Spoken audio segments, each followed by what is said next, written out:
मानहियो जान से छोड़बो नहीं आसान से मरलो पछीन के ले अइबो भगवान से।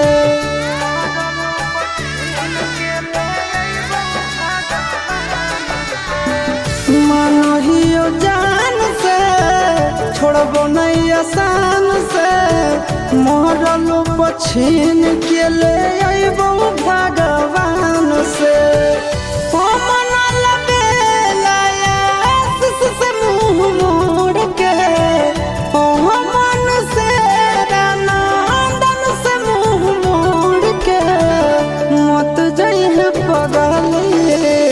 पगला के छोड़ के मत जाइए पगला के छोड़ के।